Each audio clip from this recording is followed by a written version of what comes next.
Hello everyone. True IAS and PCS में दोस्तों आप सभी का स्वागत है।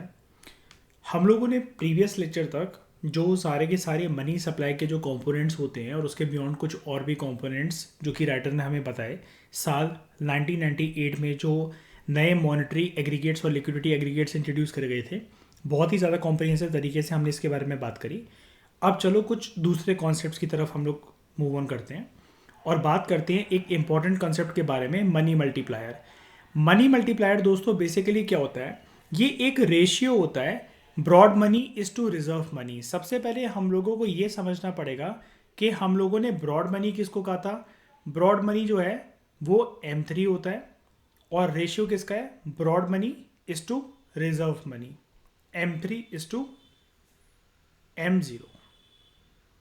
ठीक है, रेशियो है उसका, आपको कोई ज़्यादा टेंशन लेने वाली बात नहीं है। ठीक है, टेक्निकल कंपोनेंट होता है। हम इसको किसी और चीज़ से समझेंगे जो कि हमारे काम आएगा, एक एप्लीकेशन बेस्ड चीज़ समझेंगे। It is a ratio of broad money to reserve money, यानी कि M3 और M0 का एक रिलेशन है कोई है। ठीक है, ये इंडिकेट क्या करता है? ये चीज़ हमारे लिए काम की है। ये इंडिकेट बेसिकली ये कहता है, ये करता है कि जितना भी इनिशियल डिपॉजिट अगर हुआ है इकोनॉमी के अंदर, ठीक है, तो उससे फाइनल इंक्रीज क्या हो रहा है मनी सप्लाई के अंदर, टोटल मनी सप्लाई के अंदर। बेसिकली बात यह है कि अगर आप इसको एक इंडिविजुअल लेवल के हिसाब से बात को समझो और अपने से कनेक्ट करने की कोशिश करो। आपने आज कोई किसी भी जगह पर किसी भी शेयर के अंदर 2,500 रुपये इन्वेस्ट करे, ये हो गया आपका इनिशियल डिपॉजिट। अब यही 2,500 रुपये आपके आज से 25 साल बाद जाकर आपको क्या रिटर्न दे रहे हैं? डेफिनेटली महंगाई के हिसाब से, इन्फ्लेशन के हिसाब से देखा जाए, कंपनीज की चीज़ें महंगी होंगी। अगर वो महंगी होंगी तो शेयर का प्राइस इंक्रीज होगा। तो आज के समय में आपके 2,500 रुपये इन्वेस्ट करे हुए 25 साल बाद जाके डेफिनेटली वो 2,500 से ज़्यादा ही बनेंगे। 99.99% चांसेस तो इसी चीज़ के हैं। ठीक है, तो फाइनल इंक्रीज आपको कितना देखने को मिलता है ग्रेटर तरीके से? How much an initial deposit leads to greater financial increase in the total money supply, वो होता है मनी मल्टीप्लायर। अब मनी मल्टीप्लायर इंपैक्ट कैसे हो जाएगा? मैंने आपको 99.99% बोला, 100% तो नहीं बोला मैंने आपको। वो इंपैक्ट हो जाएगा अगर जो भी कंपोनेंट्स M3 और M0 के अंदर हमने ब्रॉड मनी और रिजर्व मनी के अंदर जो भी कंपोनेंट्स दे रखे हैं, अगर उसमें ऊंच नीच अगर हल्की सी भी होती है तो मनी मल्टीप्लायर का फंडा जो है वो चेंज होगा। ठीक है, कोई भी जो स्टेप M3 को इंप्रूव करने की दिशा में लिया जा रहा है, M3 क्या था? M3 है ब्रॉड मनी। ठीक है, M1 के सारे कंपोनेंट इसके अंदर, यानी कि currency with the public, net demand deposits bye commercial bank and net time deposit with the banking system. ध्यान से समझ जाना इसको। करेंसी विद द पब्लिक, जो आपके हाथ में पैसा है, आपने बैंक में खाते जो खुलवा रखे हैं, उससे आप जब मर्जी चाहे अपना पैसा विड्रॉ कर सकते हो। आपके बैंक में बस खाते हैं, और कुछ ऐसे खाते भी आपने खुलवा रखे हैं जो कि आपको रोज की लाइफ में आपको विड्रॉ नहीं करना है, डिपॉजिट नहीं करना है। वो आपने एक बार डिपॉजिट करके छोड़ दिए लंबे समय के लिए ताकि आपको उस पर ब्याज मिल जाए, like fix deposit, time deposits, जो कि FD के नेचर के होते हैं, फिक्स डिपॉजिट के नेचर के होते हैं। अगर कोई भी स्टेप अगर M3 के कंपोनेंट्स को इंप्रूव करने के लिए लिया जा रहा है तो उससे मनी मल्टीप्लायर इंपैक्ट होगा। यानी कि मनी मल्टीप्लायर वैसे तो एक रेशियो था M0 और M3 का, लेकिन फिर भी मनी मल्टीप्लायर को इंक्रीज करने के लिए M3 का कंपोनेंट ज़्यादा काम आता है। इसके एग्जाम्पल ये हैं, फाइनेंशियल इंक्लूजन देश में तब ज़्यादा अच्छी हो सकती है अगर लोगों की बैंकिंग हैबिट बढ़े, एंड इस बैंकिंग हैबिट के ऊपर और मनी मल्टीप्लायर के ऊपर, if I am not wrong, UPSC ने 2018 में क्वेश्चन पूछा था या 19 में, ये कैसे हो सकता है? 18 या 19 का क्वेश्चन है, देख लेना इसको, पक्का इन्हीं दोनों सालों के प्रीलिम्स में निकला था, ये किसी एक में आया था ये। ठीक है, अब क्या होने लगा है? From mid 1990s to 2016 to 17 money multiplier mostly increase होता रहता था। ठीक है, हल्का सा डिक्लाइन हुआ 2017-18 में, 2019-20 में और 20-21 में और जनवरी 2021 तक मनी मल्टीप्लायर थोड़ा सा डिक्लाइन हुआ है, स्लाइट डिक्लाइन हुआ है। ठीक है।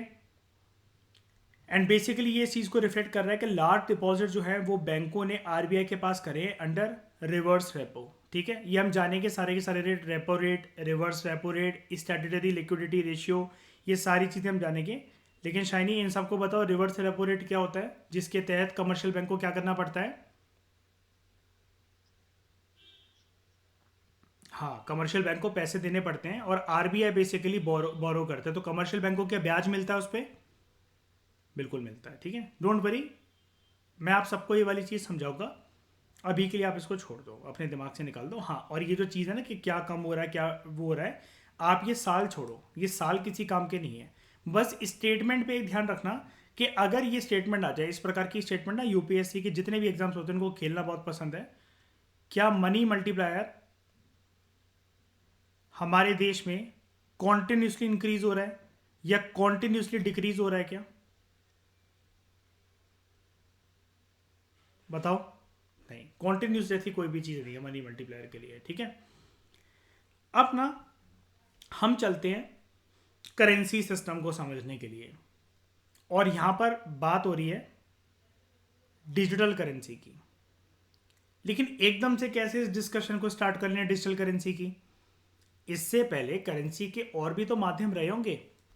तो चलो पहले अपनी डिस्कशन को शुरू से ना, जब दुनिया बनी थी तब से स्टार्ट करते हैं, और फिर घूमते फिरते इंडियन सब कॉन्टिनेंट, एशियन कॉन्टिनेंट तक आते आते हिंदुस्तान में घुसेंगे। देखो, शुरू शुरू में हम जानते हैं कि सिक्के और जो नोट थे वो नहीं चलते थे दुनिया के किसी भी कोने के अंदर। सबसे पहले पहली बात है तो पैसे की लेन देन होती नहीं थी, पैसा जैसा कोई चीज होती ही नहीं थी पृथ्वी पर। लोगों के बीच में अगर कोई भी चीज होती थी, प्रदन्ना कल ही शाम को हम बात कर रहे थे इसके बारे में, है ना, barter system. Very good, same time पे मैसेज है। बार्टर सिस्टम यानी कि गुड्स के बदले गुड्स।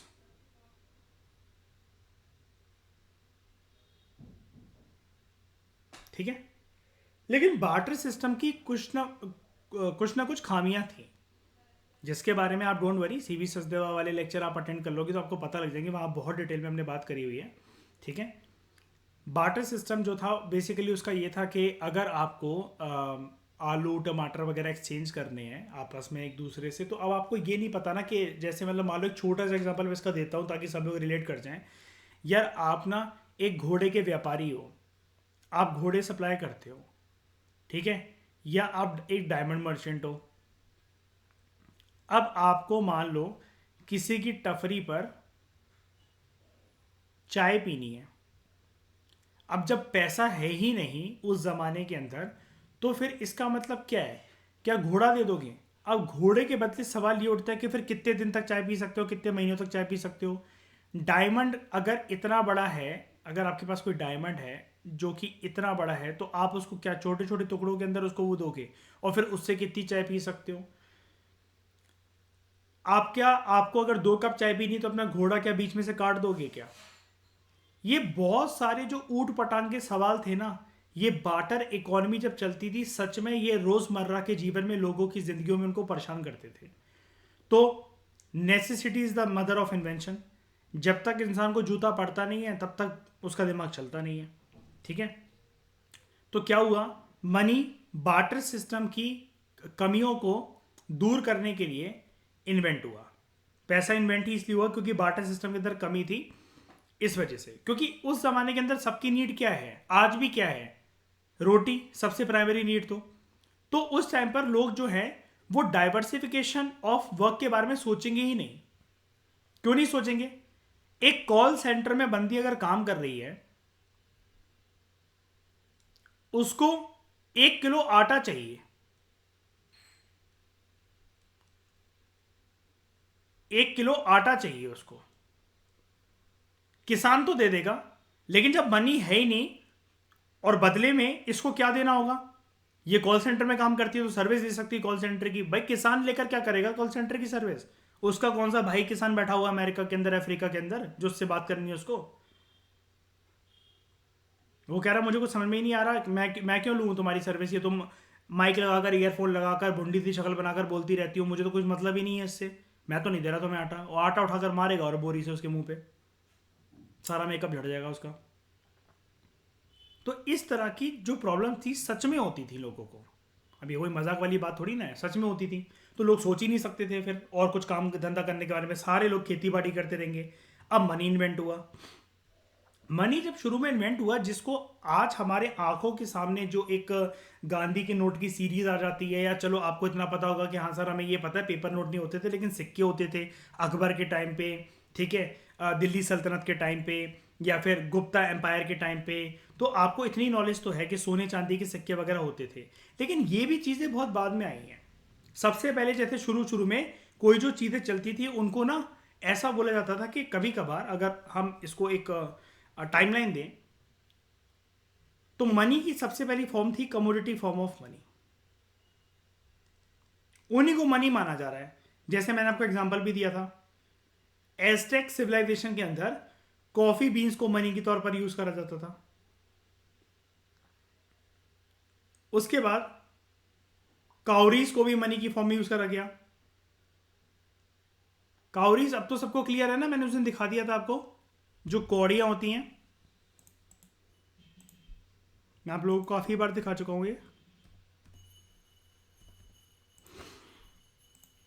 ये देखा होगा आपने, पूजा पाठ वगैरह में ये इस्तेमाल होती हैं। ये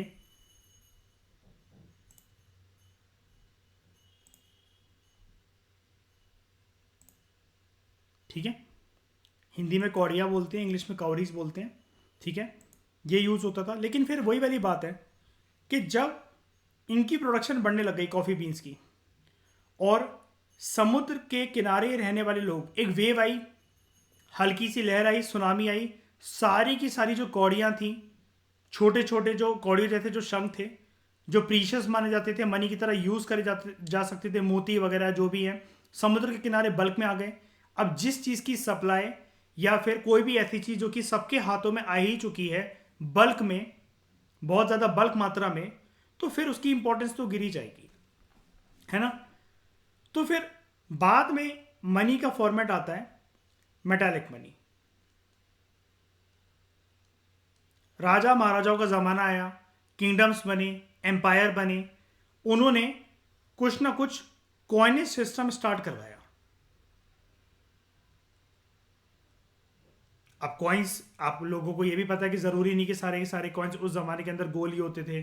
कुछ स्क्वायर शेप के अंदर होते थे, कुछ पेंटागन शेप के होते थे, कुछ ट्रायंगुलर शेप के होते थे, अलग अलग के एक्सपेरिमेंट चलते रहते थे गुप्ता एम्पायर के टाइम पर, मौर्यन एम्पायर के टाइम पर, ठीक है।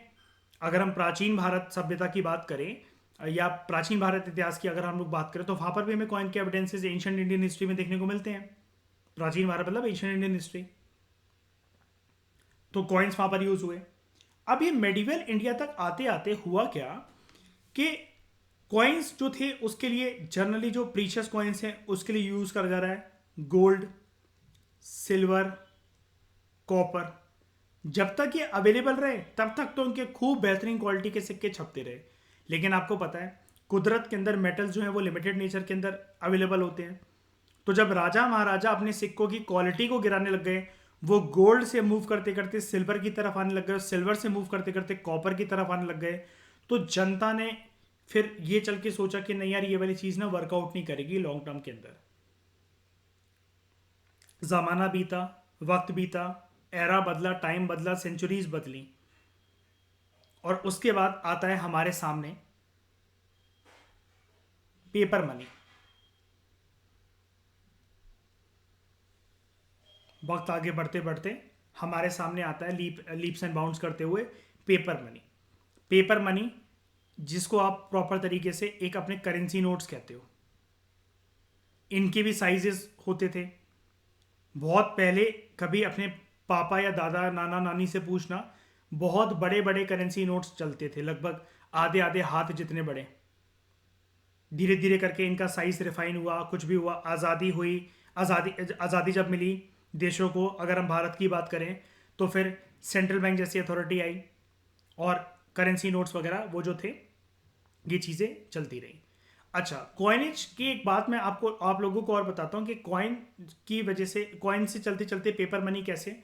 अब कॉपर के सिक्के अगर यूज़ हो रहे तो चलो ठीक है, मेटालिक कॉइन्स अगर यूज़ हो रहे थे तो चलो ठीक है, लेकिन फिर भी अब बल्क में अगर आपको अगर व्यापार करना है और पैसों का लेन देन करना है तो आप हर जगह फिर इतने भारी भारी सिक्के भर भर कर नहीं लेकर जा सकते ना। तो again necessity is the mother of invention. Paper money use हुआ ताकि आप ज़्यादा से ज़्यादा डिनोमिनेशंस की जो वैल्यूज़ हैं आप उनको एक पतले से पेपर के ऊपर, हल्के से पेपर के ऊपर, फूल जितने हल्के पेपर के ऊपर आप लिख दो एंड वो आपकी उतनी ही कीमत के लिए काम करेंगे। लेकिन बाद में ये भी देखा गया कि ये भी चीज़ रिस्की है, ये गलत लोगों के हाथ लग सकते हैं, बल्क में हाथ लग सकते हैं, इनको भी कुछ ना कुछ हो सकता है। फिर आगे की जो फॉर्मेट्स ऑफ मनी है ये तो हमारे सामने डेवलप हुआ। इसके लिए मनी को संभालने के लिए और हमारा पैसा जो है वो रोटेट होकर हमें ब्याज मिलता रहे और हम जिसको पैसा दे रहे हैं वो हमारे पैसे को किसी और को देकर ज़्यादा ब्याज ले और हमें अपने पैसों के ऊपर ब्याज हमें भी मिले, यानी कि बैंकों की स्थापना हुई। तो इमर्ज होकर आया इससे concept bank money. Bank money issue होता है in the form of cheques, drafts, bonds, ये सारे के सारे। फिर बैंक ही वो था इंस्टीट्यूशन जिसने इशू करा आपको प्लास्टिक मनी। ये प्लास्टिक मनी क्या होता है? बैंक खुलते साथ ही वर्ल्ड में एटीएम्स वगैरह उसी दिन तो नहीं खुल गए थे। आपको क्रेडिट कार्ड, डेबिट कार्ड या जिसको आप बोलते हो डेबिट कार्ड को अपना एटीएम कार्ड, ये मिलना शुरू हुआ। एक कार्ड के अंदर एक पिन कोड डालकर आप करोड़ों करोड़ों रुपए की जो है पैसे निकाल सकते हो। ठीक है, ये हुआ प्लास्टिक मनी। इसके बाद आता है ई मनी, इलेक्ट्रॉनिक मनी। आप अपनी मोबाइल एप्लीकेशंस वगैरह को यूज करके लाखों करोड़ों हजारों रुपए की जो ट्रांजैक्शंस हैं वो आप इधर से उधर कर सकते हो। एंड ई मनी का ही वो फॉर्मेट है आपके जैसे, आपके पास जैसे मोबाइल एप्लीकेशन बैंकिंग एप्स होती हैं। ठीक है, ये सारा का सारा हुआ। अब एक नया सिलसिला स्टार्ट हो गया, 7वां सिलसिला। ये ई मनी का ही फॉर्मेट है, निकल के और उसी से आता है, लेकिन ये थोड़ा सा अलग है क्योंकि अभी तक ये जितना भी मनी है, कमोडिटी से होते हुए मेटेलिक, मेटेलिक से होते हुए पेपर, पेपर से होते हुए बैंक मनी, फिर प्लास्टिक मनी, फिर ई मनी, यहां पर कोई ना कोई एक सेंट्रलाइज अथॉरिटी जरूर होती थी इनको रेगुलेट करने के लिए। कोई राजा महाराजा, कोई सल्तनत, कोई रियासत, कोई किंग, कोई सरकार, कोई बैंक, बैंक की अथॉरिटी, उसका गवर्नर, एक पूरा का पूरा सिस्टम रिकॉर्ड करने के लिए होता ही होता था। अब एक नया फॉर्म ऑफ मनी इमर्ज होकर आ रहा है, ठीक है, जिसको हम लोग बोलते हैं वर्चुअल करेंसी। वर्चुअल करेंसी मतलब क्या? देखो, ये सारे के सारे मनी, अगर आप पेपर मनी से अपनी जर्नी स्टार्ट करो या चलो मेटेलिक मनी से अगर आप अपनी जर्नी देख लो, किसी को भी देख लो, कमोडिटी को देख लो, आप इन सबको टच कर सकते हो। बैंक मनी टच कर लोगे, प्लास्टिक मनी कार्ड आपके हाथ में आप टच कर लोगे, ई मनी को भी कन्वर्ट करके आप पेपर करेंसी नोट्स में तो आप निकाल ही लोगे। यार मैंने आपको बोला मुझे फीस ट्रांसफर करो, आपने मुझे पैसे ट्रांसफर करे, मैं एटीएम पे जाऊंगा, मैं उसको निकाल लूंगा, तो जितने भी आपने मेरे पास पैसे भेजे होंगे वो मैं अपने एटीएम से निकाल लूंगा। तो अल्टीमेटली मैं उस चीज को भी कन्वर्टेबल फॉर्म में करके टच कर सकता हूं। एक मनी ऐसा है जिसको मैं मनी की फॉर्म में तो यूज कर सकता हूं लेकिन वो टच नहीं कर सकता, उसका अस्तित्व एग्जिस्ट करता है लेकिन स्क्रीन पर एग्जिस्ट करता है। वर्चुअल करेंसीज नाम है उनका, क्रिप्टो करेंसीज। वो अभी हम देखते हैं कि क्या होता है। तो अब बात करते हैं, जो ये डिजिटल करेंसी है ये दो फॉर्मेट की होती है। एक जो कि सेंट्रल बैंक आपके देश का इसको रेगुलेट करे, हमारे देश के सेंट्रल बैंक का नाम है आरबीआई। ठीक है, आरबीआई डिजिटल करेंसी को कैसे रेगुलेट करता है? हमारे देश में जो रेगुलेटेड डिजिटल करेंसी है वो क्या है? In the form of E money, in the form of इसी का जो नेचर है यूपीआई या फिर एप्लीकेशंस, उससे आप डिजिटल तरीके से ट्रांजैक्शन कर सकते हो। अब एक है जिनसे कतराता है सेंट्रल बैंक देश का। क्यों कतराता है? जब फॉर्म ऑफ मनी जब ये है, ठीक है, तो फिर क्यों कतराता है? बिकॉज आने वाले टाइम के अंदर सेंट्रल बैंकों को लगता है कि उनकी अथॉरिटी खत्म हो जाएगी। अभी जैसे क्या होता है, दो पर्सन है, ये और ये पर्सन ए और पर्सन बी, इन लोगों को आपस में अगर किसी भी प्रकार की ट्रांजैक्शन करनी है, बीच में आके एक ये नजर बट्टू की तरह खड़ा हो जाएगा जिसको बोलते हैं बैंक। ये सारी की सारी चीजें नोट डाउन कर लेगा, देख लेगा कितनी ट्रांजैक्शन हुई, क्या हुई है, और कर को अगर आपके ऊपर इनकम टैक्स के ऊपर या कुछ भी बात पड़ी, ऐसी कोई बात पड़ी, ये जाके सरकार सरकार इससे खबर मांगेगी और ये खबर निकाल कर दे देगा। सवाल ये उठता है, ये जो क्रिप्टो करेंसी डेवलप हुई, ये बेसिकली प्राधान्य इस आइडिया पे डेवलप हुई थी अतिथि, कि जब दो लोग आपस में ट्रांजैक्शन करना चाह रहे हैं, तो जब मैं हम दोनों ने किसी एक चीज को एक्सेप्ट कर लिया है, फॉर एग्जाम्पल मान लो एक चॉकलेट है डेयरी मिल्क, हमने एक्सेप्ट कर लिया कि भाई ठीक है यही मेरी फीस है, तो मुझे इसी फीस की फॉर्मेट में ये वाली चीज दोगे, यही हमारा पैसा है, हम इसी चीज की लेन देन करेंगे, हम इस चीज की ट्रांजैक्शन करेंगे। हमने जिस चीज को मनी मान लिया है, तो अगर हमें आपस में ट्रांजैक्शन करनी है, तो एक सेंट्रलाइज देश की अथॉरिटी हमें क्यों फोर्स कर रही है कि जो उसने बोल रखा है सिर्फ उसी को मनी माने, और जब वो कहे इसको मनी मत मानो तब ना माने। अब इसका मतलब क्या, वो जब वो कहे 500 1000 के नोट अब किसी के घर में अगर एक बंडल मिल गया ना, तो उसको जेल हो जाएगी, जो बंद हो गए 500 1000 के नोट। जब तक वो चल रहे थे तब तक तो किसी ने जेल नहीं करी, तो मैं क्यों मानूं किसी की बात।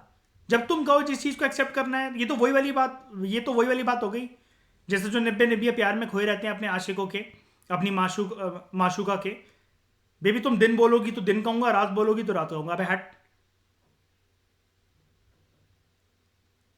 जब दो लोग आपस में ट्रांजैक्शन करने के लिए मान गए हैं, तो एक सेंट्रलाइज अथॉरिटी की जरूरत क्या है। तो अब लोगों को लगा कि अगर आपस में हमें लेन देन करनी है ना, बार्टर इकोनॉमी तो वापस नहीं आ सकता और करंट जिंदगी को चलाने के लिए ठीक नहीं है, हम कुछ ऐसा डेवलप करते हैं जिसमें बैंक का रोल आने वाले टाइम में खत्म हो जाए।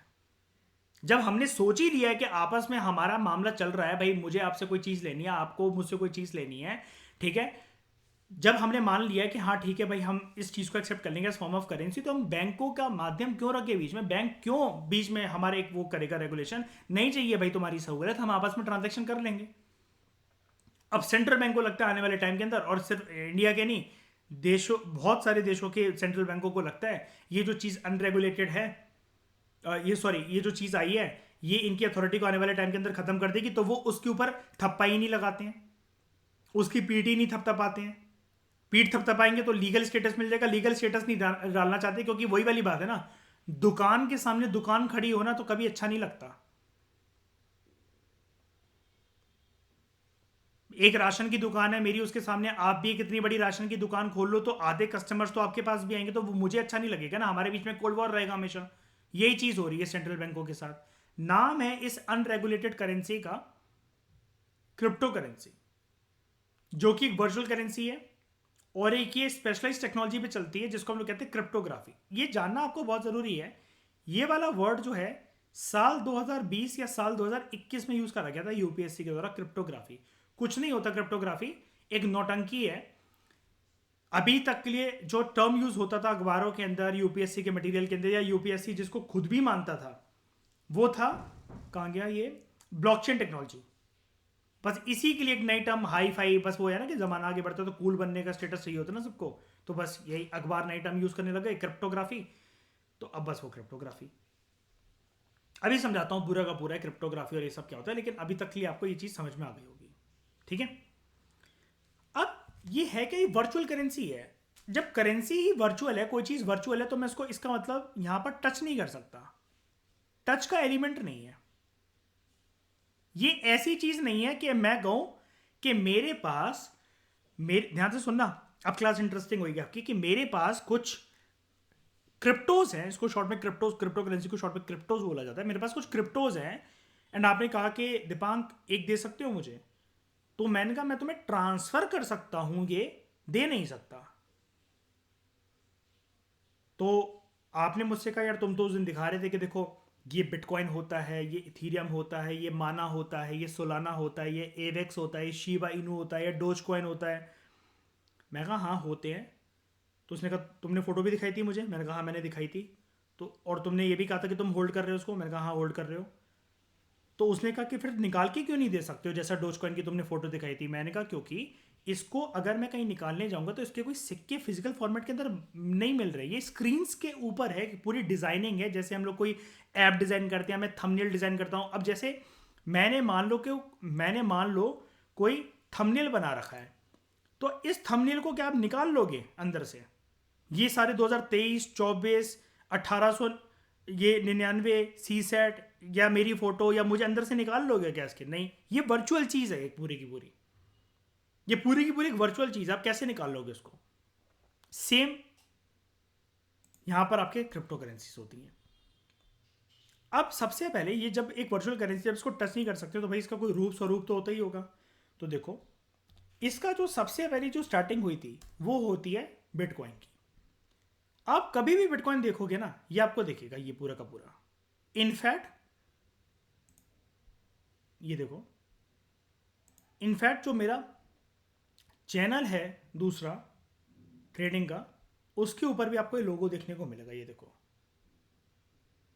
ये वाला अब मैंने लगा रखा है और मैंने इसको लोगों को बता रखा है कि भाई हाँ मैं इसमें ट्रेडिंग करवाता हूँ, ये करवाता हूँ, वो करवाता हूँ।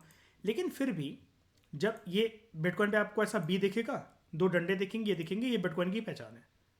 कलर हो, शेप हो, उसके कुछ भी हो। अब बनाने को इसका कोई भी डिजाइन बना दे और सिक्कों की फॉर्मेट में दिख रहा है, लेकिन अब आपको ये लोगों ने पकड़ तो रखे हैं, ये लोगों ने पकड़ तो रखे हैं। अब अगर लोगों ने, आप ये कह रहे हो कि पकड़ रखे हैं, मैं अमेजन पे जा रहा हूँ और एक बिटकॉइन ऑर्डर करते हैं, ये लो बिटकॉइन रखने की कलेक्शंस आपके पास आ जाएंगी। डब्बे में पैक होकर बहुत अच्छा सिक्का आएगा, डब्बे में पैक होकर बहुत अच्छा सा सिक्का आएगा। कितने रुपए का मिल रहा है? 450 रुपए का।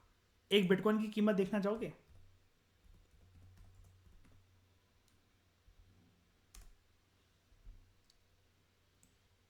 लगभग 17 लाख, 17.5, 18 लाख रुपए का है बिटकॉइन अभी, जो करंट वैल्यू उसकी चल रही है।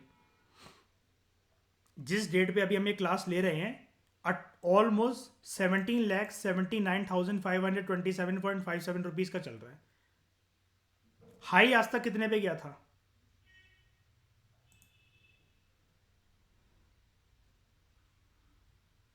47,87,000। खैर उसको छोड़ो, ये इतने रेट पे चल रहा है। अमेजन वाला दे रहा है ये इतने रेट पे। ये तो एक रखने की कलेक्शन की फॉर्मेट हो गई, ये तो रखने की कलेक्शन की फॉर्मेट हो गई। जैसे ये जो शेयर मार्केट होती है ना, इंडियन शेयर मार्केट या यूएसए शेयर मार्केट, यहां पर हम लोग ना दोस्तों दो सिंबल्स इस्तेमाल करते हैं, bull versus beer market. Bull क्या करता है? अपने सींगों से ऊपर उठाता है मार्केट को। बियर क्या करता है? धड़ाम करके आपको नीचे पटकता है। तो बुल जब भी कहते हैं बुल रन में, यानी कि मार्केट ऊपर जाना स्टार्ट कर रहा है, मार्केट का नेचर ऊपर वाला है, मार्केट ऊपर की तरफ भागेगा, तेजी आएगी मार्केट के अंदर।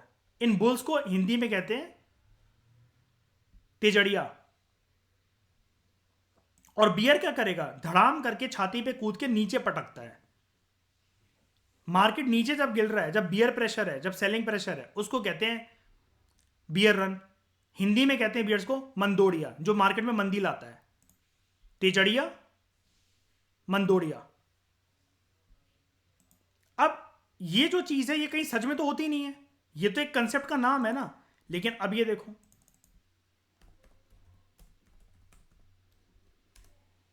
बुल शेयर मार्केट का स्टैचू, मतलब अगर आपने अपनी टेबल पर अगर ऐसा बुल रख लिया, तो आपने जो भी स्टॉक या क्रिप्टोस बाय कर रखे होंगे वो एकदम से ऊपर जाने लगेंगे।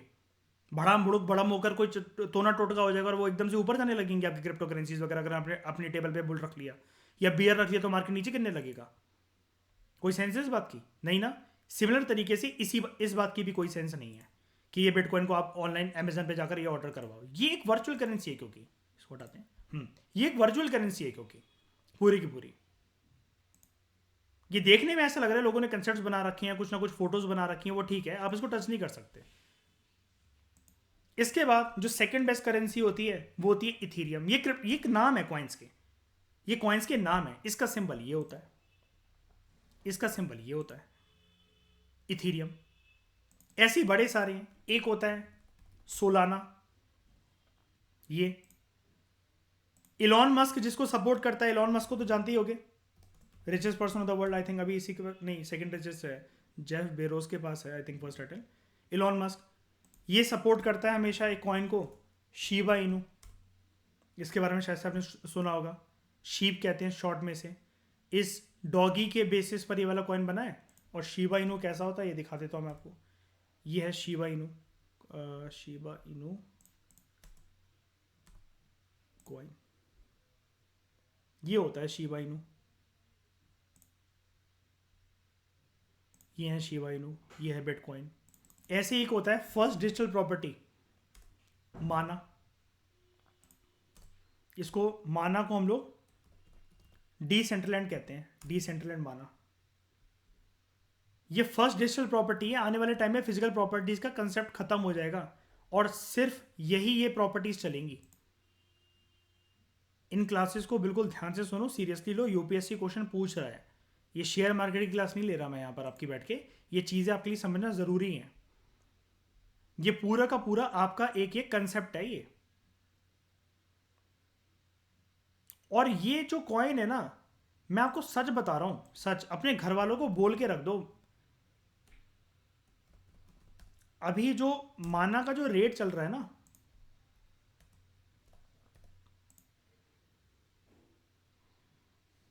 अभी समथिंग ये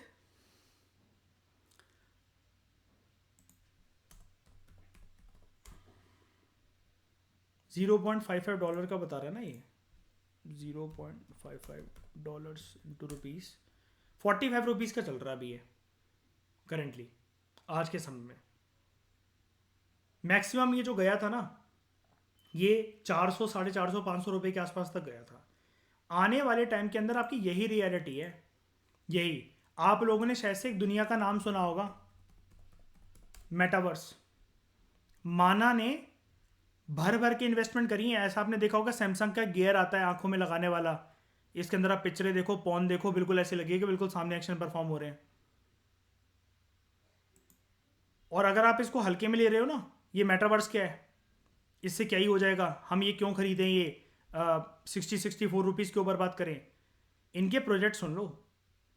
सिर्फ इंस्टाग्राम की रील चलाने से घर नहीं चलता है। इनका प्रोजेक्ट सुन लो। अभी एक ये एस्पिरेंट्स के बाद ना सीरीज आई थी एस के सर की क्लासेस। अगर आप ध्यान से देखो ना, अगर आपको पता हो ये 3 ही एपिसोड इसके क्यों आए, इसके ज़्यादा एपिसोड्स क्यों नहीं बने, क्यों नहीं बने। आप ना एक बार के लिए, चलो यहाँ पर तो ये बार बार मिट रहा है, एक बार के लिए हम यहाँ चलते हैं।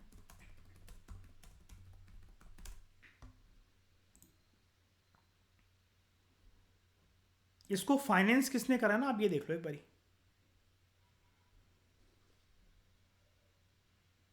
मेटावर्स प्रूफ क्या है,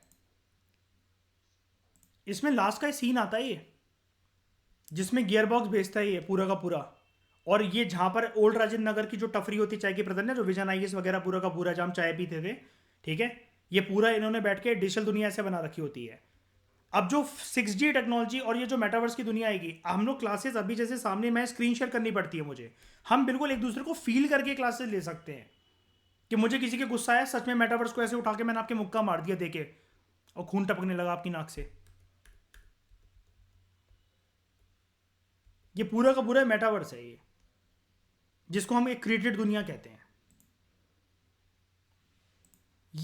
ये है पोटेंशियल क्रिप्टो करेंसी की। और ये जो पूरी चीज दिखाई ना मैंने को, क्रिप्टो करेंसी तो कॉइन हो गया। ये है जो क्रिएटेड कंसेप्ट है ना, जैसे जो एसके सर की क्लासेस में वो लोग बैठ के बात कर रहे थे, मूवमेंट कर रहे थे, ये क्रिप्टोग्राफी है। आपने ग्राफिक्स को ऐसे डिजाइन कर रखा है that you can feel the presence of a person.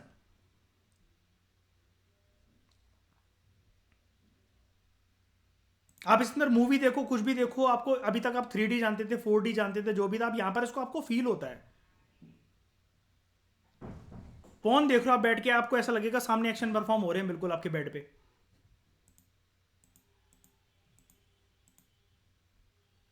ये है इसकी पोटेंशियल। कोई भी मूवी के सीन्स बिल्कुल ऐसा जैसे आपको सच में वो फील हो रहा है। 5D थिएटर्स हो गए, थिएटर्स ओपन हो गए दिल्ली में, जानते होगे प्रदर्शन शायद से आप, बिल्कुल आपकी चेहरे हिलती हैं, वो हिलती हैं आपको। जब भी पानी का कोई सीन आता है तो पानी की बौछारें आएंगी आपके ऊपर। अब ये है वर्चुअल करेंसी, मैंने आपको जो पूरा का पूरा समझाती हूँ, और इसके साथ एसोसिएटेड क्रिप्टोग्राफी। क्योंकि ये चीज़ समझानी ज़रूरी थी आपको, ठीक है। अब क्या होता है, ये चीज़ ना अनरेगुलेटेड है, ये चीज़ ना अनरेगुलेटेड है। अब अनरेगुलेटेड है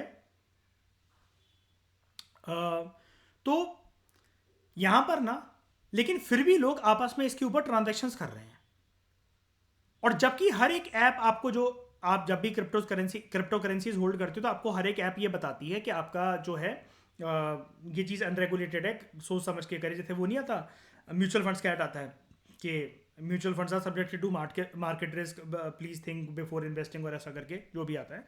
तो मैं आपको एक चीज़ दिखाता हूँ, मैं आपको अपनी खुद की क्रिप्टोज का पोर्टफोलियो आपके साथ शेयर करता हूँ और आपको एक चीज़ दिखाता हूँ मैं आपको, रुको जस्ट वेट। हाँ जी, तो ये एक ऐप है मेरे पास, कॉइन्सोच कुबेर। यहाँ पर जाके आप क्रिप्टोज को बाय कर सकते हो, मिनिमम 100 रुपीज़ के बाय हो जाते हैं जो भी हैं।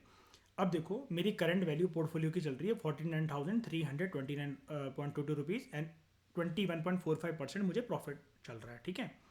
कौन कौन से क्रिप्टोज होल्ड कर रखे हैं मैंने, मेरे पास बिटकॉइन है जिसमें मैंने इन्वेस्ट करे थे 45 रुपीज़, मेरे हैं 52.69 रुपीज़, 14% का मुझे मेरी इन्वेस्टमेंट पे प्रॉफिट हो रहा है। मेरे पास एक्सी इन्फिनिटी एक कॉइन है, 605 रुपये इन्वेस्ट करे थे, 23.26% का प्रॉफिट चल रहा है 138 रुपीज़ का। मेरे पास सोलाना है, यहाँ पर मैंने लगभग 6,000 रुपये इन्वेस्ट करे थे, 1,500 का प्रॉफिट चल रहा है, 25.76% रिटर्न मेरे को मिल रहा है। मेरे पास अभी जो मैंने आपको बताया डिसेंट्रलैंड माना है, ये मेरे पास बहुत सारे हैं, 515 मानाज है मेरे पास। यहाँ पर मैंने 18,000 रुपये इन्वेस्ट करे थे, 25,000 रुपये चल रहे हैं, 7,000 रुपये का प्रॉफिट चल रहा है, 37% पोर्टफोलियो पे प्रॉफिट चल रहा है। ये एक सैंड बॉक्स है, 15,000 रुपये इन्वेस्ट करे थे और इस पर 669 रुपीज़ प्रॉफिट चल रहा है, 4.41% प्रॉफिट चल रहा है, ठीक है। अब ये चीज़ जो है ना, हमेशा जब भी ऐप पे ऊपर आप इसको बाय करोगे तो वो बोलता है कि दीज आर अनरेगुलेटेड, मतलब अभी कोई ऐसे रेगुलेट चीज़ नहीं है, मतलब वो करके, तो क्योंकि अभी इसको बैंकिंग सिस्टम सपोर्ट नहीं करता, मतलब जो भी करके, ठीक है। लेकिन ये एक ऐसी रियलिटी बन चुकी है कि आप इसको बैन भी नहीं कर सकते। दो लोगों ने जब ठानी लिए हैं आपस में एक ट्रांजेक्शन करने की, तो आप इसको बैन भी नहीं कर सकते। There are thousands of cryptos, thousands of these coins which are available for purchasing और वो करके। एंड इसकी कितनी पोटेंशियल है, माना के अंदर आप लोगों को मैं बताऊं, मैं सबको ये बता चुका हूं, अगर आप डिसेंट्रल लैंड में घुसना चाहते हो, मतलब कि ऐसा लैंड जो कि रियल में एग्जिस्ट नहीं करता, लेकिन आने वाले टाइम में यही प्रॉपर्टी होगी। आज के टाइम में आपकी घर की प्रॉपर्टी की कीमत कितनी है, आप उसको देख के बहुत खुश होते हो, करोड़ों का घर है हमारा, ये है वो है। अभी आप रुक जाओ 30 साल 40 साल, अभी पता लग जाएगा आपको आपके घर की कीमत क्या होगी। ये जो डिसेंट्रल लैंड है माना है, हमने इसको क्या देखा था, 0.0, यहाँ देख लेते हैं मेरे पोर्टफोलियो पे क्या रेट चल रहा है इसका। अभी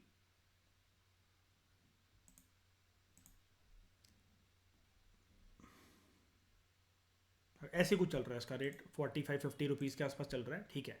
50 रुपये की आपको एक प्रॉपर्टी मिल रही है, 50 रुपये की एक प्रॉपर्टी आपको पूरी प्रॉपर तरीके से मिल रही है। आप जब डिसेंट्रलैंड पे जाते हो, ये साइट है पूरी प्रॉपर, आप मतलब इसके क्रिप्टोज भी बाय कर सकते हो, प्रॉपर इसकी साइट है, इसी ने सपोर्ट करा है मेटावर्स को, एसके सर की क्लासेस। अब एक बात बताओ, अगर ये चीज इलीगल होती है, चलो अनरेगुलेटेड अभी है, लेकिन अगर इसको सरकार को बैन करना होता, यूट्यूब पे भाई सीरीज चल रही है, इंडियन सीरीज चल रही है, उनको स्पॉन्सरशिप मिल रही है मेटावर्स से, इसको बैन क्यों नहीं करा गया फिर। एंड आयरनी अभी एक मैं बताऊंगा, सरकार अपना 2 साल से पेंडिंग है, अपना खुद का क्रिप्टो लेकर आ रही है सरकार, और सरकार क्रिप्टो को बैन करने की बात चल कर रही है। ये डिसेंट्रलैंड है, आप अंदर जाओ, यहां पर आपकी जो प्रॉपर्टीज है आप जो क्रिप्टोज की फॉर्म में होल्ड करोगे, देखो कंसेप्ट थोड़ा सा समझना टेक्निकल है, लेकिन मुझे लगता है कि आप लोगों को ये चीज़ पता होनी चाहिए, कब कहाँ यूपीएससी में काम आ जाए, क्या काम आ जाए। देखो कोई भी बात मैं वैसे ही नहीं करता कि मैं आपको कोई जोश की बातें बता रहा हूँ, ये सारी चीज़ें आपको जानना ज़रूरी है, ठीक है। जिनको नहीं पसंद वो अपनी बकवासी शक्ल लेके दूर हो सकते हैं, कोई टेंशन नहीं है। ये है आपके पास क्रिप्टो करेंसी डिसेंट्रलैंड, ठीक है। अब आप इसकी साइड पे गए, यहाँ पर अब आप जैसे आई थिंक ये वाला काम ना आप वहाँ करते हो, क्या कहते हैं उसको, स्नैपचैट।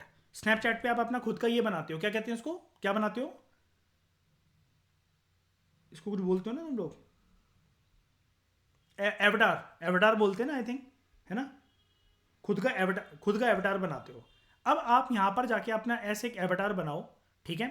और आप ना अलग अलग यहाँ पर प्रोजेक्ट्स के अंदर, जैसे आपने यहाँ पर साइट बना ली, अब आपके पास ना पूरी दुनिया ओपन हो जाएगी, मतलब ये एक अलग ही दुनिया जो कि अभी रियल दुनिया से अलग होती है। जैसा कि आप यहाँ पर देख रहे हो, आप यहाँ पर गए, आपने उसके बाद क्या करा कि आपने उसके बाद जाके इधर इस मॉल में आप घुसे, आपने ये जगह खरीदी। अब क्या होगा इससे, इससे फायदा क्या होगा, ध्यान से समझने की कोशिश करना है। अभी लोगों को समझ में नहीं आएगा, हिंदुस्तानियों को वैसे भी ना, जब पूरी दुनिया आगे निकल जाती है उसके बाद वो जागते हैं। मैं भी कुछ सोच रहा हूँ 150 रुपये डाल दूँ उसके अंदर, तब तक तो बेटा चड्डी गीली हो जाएगी, तब तक तो बहुत आगे निकल जाएगी दुनिया। ये जो आपका पूरा का पूरा प्रोजेक्ट है, यहाँ पर आपने मान लो ये घर खरीद लिया, ऑनलाइन खरीदा है आपने पूरा का पूरा, जैसे गेम्स होते हैं वो होते हैं, और आपने अपनी टेबल्स ला रखी हैं जिसमें बिटकॉइन का ये लगा रखा है स्टैचू, आपने अपना ऐसा घर बना रखा है, आपने ऐसे ये पेट्स पाल रखे हैं, जो भी हैं, जो भी उस दुनिया में आपको मिल रहा है, और ये आपका एवटार है। अब आप क्या कर सकते हो, जब मैं यहां पर घुसूंगा और आप भी डिसेंट्रलैंड में हो, मैं भी डिसेंट्रलैंड में हूं, आपने मुझे इनविटेशन लिंक भेजी कि यहां पर आओ। अब मैं यहां पर क्या कर सकता हूं, मैं यहां पर ना, मैं यहां पर ही अपने ट्रू आईएएस एंड पीसीएस का बोर्ड लगा सकता हूं कि मैं आईएएस की तैयारी करवाता हूं, इतने इतने मेरे चार्जेस हैं, मैं ये चीज़ें पढ़ाता हूं। एंड जैसे जैसे लोग डिसेंट्रलैंड में क्या कहते हैं अपना अकाउंट बनाने लगेंगे, यहाँ पर आने लगेंगे, उनके पास कुछ कुछ प्रॉपर्टीज होगी, या मतलब जो आपने क्रिप्टोज होल्ड कर रखे हैं, आप उनसे ये वाली प्रॉपर्टी आपने बाय कर ली, ठीक है, तो अब इनकी धीरे धीरे करके कीमत बढ़ती रहेगी।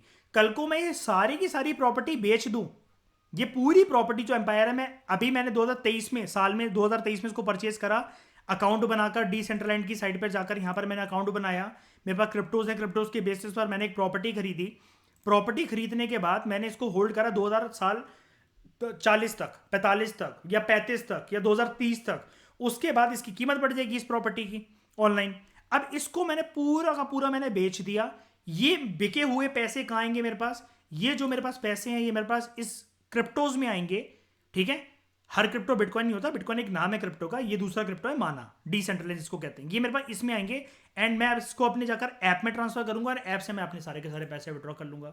लेकिन अब आपके दिमाग में आएगा ये क्या है बेवकूफ़ी, ऐसे थोड़ी ना वर्क होता है। ये आप कुछ भी ऑनलाइन खरीद रहे हो, मैं कैसे मान लूँ ये कोई फिजिकल चीज़ एग्जिस्ट कर रही है, क्योंकि इसका कंसेप्ट इस बेसिस पे डेवलप हो रहा है, जो कि हिडन कंसेप्ट है, कई लोग समझ नहीं पा रहे। Resources are limited in nature and human bonds are unlimited. इंसानों की पूर्ति तो कभी रुक ही नहीं सकती ना, आप घर घर जाके इंसानों को समझा सकते हो। अगर ऐसा होता तो सरकार घर घर आके नहीं बोलती हम आपके आगे हाथ जोड़ रहे हैं, प्लीज आप ना कॉन्डम लगा के सेक्स करना, सनी लियोनी इतनी मेहनत कर रही है, इतने अच्छे अच्छे फ्लेवर ला रही है आपके लिए, लेकिन आप क्यों इतने बच्चे पैदा, क्यों अपनी फालतू की औलादें इतनी पैदा करे जा रहे हो, क्यों इस देश के गटर में आप हर एक सेकंड एक इंसान पैदा करवा रहे हो जो कि किसी काम का नहीं है। इंस्टाग्राम के आने वाले टाइम के अंदर वो हरामखोर या हरामखोर नहीं रील ही चलाते रहेंगे, कुछ भी नहीं करना उनको। तो आप प्लीज़ सनी लियोनी पे थोड़ा सा रैम का, सस्ते सस्ते कोंडा मारे, अलग अलग फ्लेवर के कोंडा मारे, आप यूज़ करें उनको, मज़े पूरे मिलेंगे, बस आपकी औलाद जो नालायक होने वाली है वो पैदा नहीं होगी। तो अब क्या है, इंसानों की पूर्ति, इंसानों का दिमाग क्रिएटिविटी तो बहुत जाती है उनको करना है, लेकिन रियल पृथ्वी पे रिसोर्सेज तो कम रह गए ना। तो अब ये डिजिटल दुनिया क्रिएट हुई है, एंड आने वाले, अगर आप देखना ज़्यादा दूर नहीं है वाला का है टाइम, 1.5 साल 2 साल मैक्सिमम, बस ये जो 5G की जहाँ टेक्नोलॉजी आई, मेटावर्स के साथ ये लिंक हुई, क्लासेस, अभी तो आपने वो सीरीज में देखा है सामने वो ऐसे करके बात कर रहे हैं, हम ऐसे करके क्लासेस क्यों नहीं कर सकते, जिसमें आपको सोच के देखो जरा, मैं उस मेटावर्स की दुनिया में ओल्ड राजेंद्र नगर से मैं बाइक उठाऊंगा, हम वहां से मुंबई तक चलेंगे मेरी बाइक पे बैठ के, इमेजिन करके देखो, हम आरबीआई के दफ्तर जाकर, अगर हमें मनी इन बैंकिंग सीखना है, हम वहां की प्रिंटिंग, हम उधर की प्रिंटिंग प्रेस के अंदर घुसेंगे, आरबीआई के गवर्नर से अपॉइंटमेंट लेंगे, उनसे मिलेंगे, उनकी फैक्ट्री में घुसेंगे और सीखेंगे कि नोट कैसे बनते हैं, आप कौन सी इंक यूज करते हो, कहां से मंगवाते हो उसको। ये है पूरा का पूरा गेम। आई थिंक थोड़ी बहुत आपको मिली होगी क्लैरिटी, डोंट वरी, ठीक है। इस डिस्कशन में दोस्तों फिलहाल इतना ही। Thank you very much for discussion. Next lecture में हम लोग बात करेंगे प्रॉपर तरीके से कि क्रिप्टो करेंसीज क्या होती है, क्रिप्टोग्राफी क्या होती है, डिसेंट्रलाइज्ड लेजर क्या होता है, ब्लॉकचेन टेक्नोलॉजी क्या होती है, और ये एक और चीज़ है एनएफटी, नॉन फंजिबल टोकन। ये भी आपको अगर सुनने में, चलो क्रिप्टो वो अगर आपको ये कंसेप्ट वो लगाओ, यार can you believe it, can you believe it, ये बंदरों की फोटो, ये बंदरों की photo, can you imagine 16,000 crore के अंदर बिक रही है। आप अगर आज इसमें पैसा डाल के इन्वेस्ट नहीं कर रहे हो, जो कि आज 800 रुपए की पेंटिंग है, 1600 रुपए की पेंटिंग है, आप और आपका परिवार भिखमंगों की जिंदगी ही बिताएगा। ये एक ऐसी चीज है कि जो पेंटिंग की दीवाने हैं, या इसको समझाना थोड़ा सा मुश्किल होगा मेरे लिए, लेकिन आप ऐसा समझो कि ये एक ऐसी चीज है कि अगर आपने आज इस पेंटिंग को खरीद लिया तो इसकी दूसरी पेंटिंग ये प्रोड्यूस नहीं हो सकती। बंदरों की फोटो ये 50-50 हजार करोड़ के अंदर बिक रही है ये, जो कि रियलिटीज हैं ये। अगर आप ये जानना चाहते हो, जैसे अगर आप अभी बिटकॉइन मैंने आपको 17 लाख रुपए का दिखाया, ठीक है, बिटकॉइन लॉन्चिंग प्राइस कितनी थी जनवरी 2009-10 में वो लॉन्च हुआ था? इट वॉज लेस देन $0.001, 0.01, क्या कहेंगे इसको, डॉलर,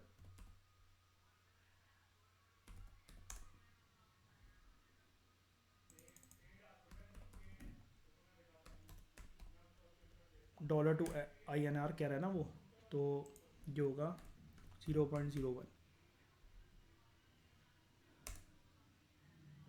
0.82, 1 रुपए से भी कम की वैल्यू थी उसकी, 1 रुपए से भी कम की वैल्यू थी। एंड अभी मैंने आपको बिटकॉइन दिखाया, वो हाईएस्ट लगाकर आया अपना 50 लाख रुपए तक का गया एक एक। जिनके पास बहुत सारे, जैसे बिटकॉइन उस जमाने में जिन्होंने बाय कर लिए थे और वो कर लिए थे, कि जिनको ट्रस्ट था कि हाँ भाई आने वाले टाइम के अंदर होल्ड करेंगे, जिनके पास हजार हजार बिटकॉइन होते ना, उनके लिए टर्म यूज करते हैं हम लोग, वेल्स, वेल्स। प्रधान ने अपने जनकपुरी में भी 2 लोग रहते थे, अब तो हालांकि वो कंट्री छोड़ के चले गए हैं। उन्होंने विला वगैरह न्यूजीलैंड में खरीद लिया। उनके पास बिटकॉइन थे, पता है, 10-10, 5-5 हज़ार बिटकॉइन थे। जनकपुरी में थे ऐसे 2 लोग, अब नहीं रहते यहाँ पर वो। ये NFTs हैं, नॉन फंजिबल टोकन। मतलब आप क्या इसका, आपने अगर इसको परचेज कर लिया तो आपका इसका मालिकाना हक है, इसकी दुनिया में दोबारा कॉपी नहीं बन सकती। अब ये क्या है इस पेंटिंग के अंदर, क्या है? लेकिन अगर मैं आपसे कह दूं ये कम से कम 80 लाख, 70,000, 50,000 की बिकेगी, तो NFTs और क्रिप्टोज को आपको जरूर परचेज, इनफैक्ट डिसेंट्रलैंड को तो आपको परचेज करना चाहिए। एसके सर की क्लासेस की सीरीज इस बात का प्रूफ है, बहुत हैवीली तरीके से पंप होने वाला है आने वाले सालों के अंदर, बहुत हैवी तरीके से बुल रन होने वाला है इसके अंदर। इन सारी चीज़ों के बारे में बात करेंगे। And apart from the classes and economy, real economics कैसे वर्क करती है, पैसा कैसे आता है, उसके बारे में भी इन सब चीज़ों से सीखेंगे। Thank you very much for discussion.